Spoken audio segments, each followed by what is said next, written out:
Cendrillon. Auteur Bernadette Costa Prades. Illustration Stéphanie Ronzon. Édition Atlas. Il était une fois un brave homme qui épousa en seconde noces une femme fière et méchante. Elle avait 2 filles, laides et détestables, tandis que cet homme avait lui-même une fille très belle et très douce. Dès son mariage, la belle-mère se montra injuste envers la fille de son nouveau mari. Elle lui confia les travaux les plus durs et l'obligea à porter des haillons. La pauvre petite se réfugiait souvent dans le coin de la cheminée, près des cendres.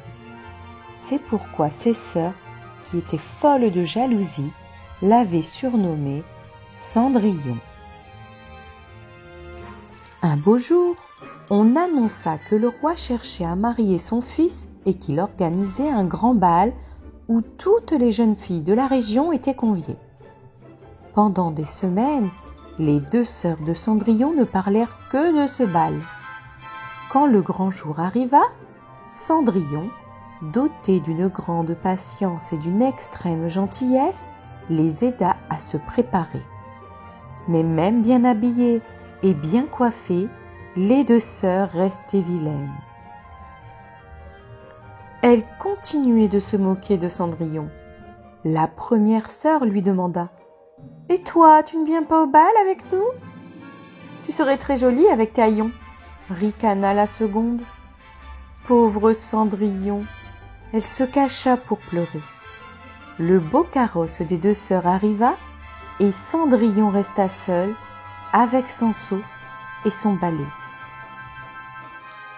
Soudain, alors que Cendrillon pleurait encore, elle entendit une voix toute douce qui lui dit : « Toi aussi, tu aimerais aller au bal ? » ?»« Oui, mais comment pourrais-je m'y rendre ? » soupira Cendrillon.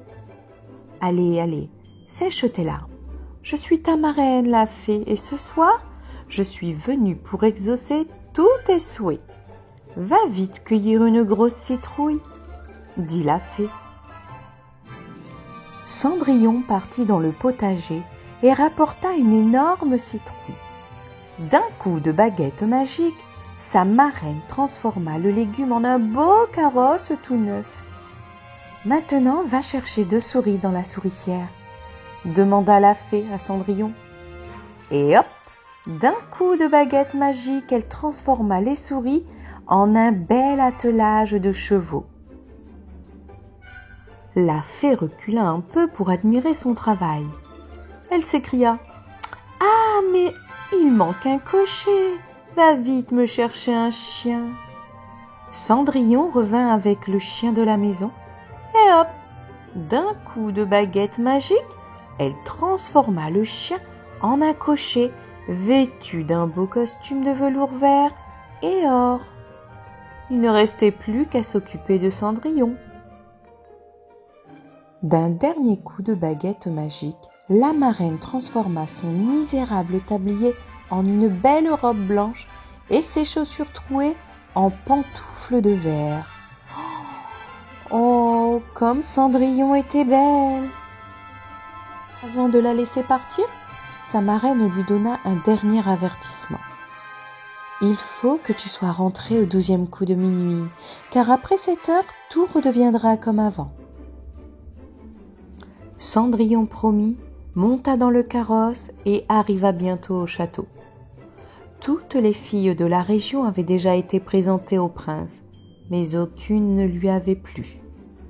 Quand Cendrillon pénétra dans la salle de bal, toute l'assemblée se retourna sur son passage pour l'admirer. Le prince se dirigea vers elle et l'invita aussitôt à danser. Toute la soirée, il ne dansa qu'avec elle. Jamais Cendrillon n'avait été aussi heureuse, tellement heureuse qu'elle ne vit pas le temps passer. Quand elle entendit les premiers coups de minuit, elle se souvint de sa promesse. Sans dire au revoir au prince, Elle s'enfuit dans les escaliers. Dans sa course, elle perdit même une de ses pantoufles. Ouf! Il était temps. Quand le carrosse s'arrêta devant la porte, il reprenait déjà sa forme de citrouille et la belle robe de Cendrillon redevenait de vilain haillons. Quelques minutes plus tard, ses sœurs rentrèrent et racontèrent le bal à Cendrillon. Ah! Il y avait une jeune fille superbe. Le prince a dansé avec elle toute la soirée. Cendrillon baissa la tête et ne dit rien. Le lendemain, le prince décida de faire essayer la pantoufle à toutes les jeunes filles du pays. Il épouserait celle qui pourrait la chausser. Les deux sœurs l'essayèrent, mais elles avaient de bien trop grands pieds.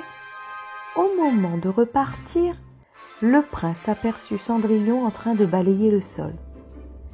Il lui fit essayer la pantoufle. Elle lui allait parfaitement. Il la reconnut immédiatement. Comme promis, il la demanda en mariage. Ils vécurent heureux et eurent beaucoup d'enfants.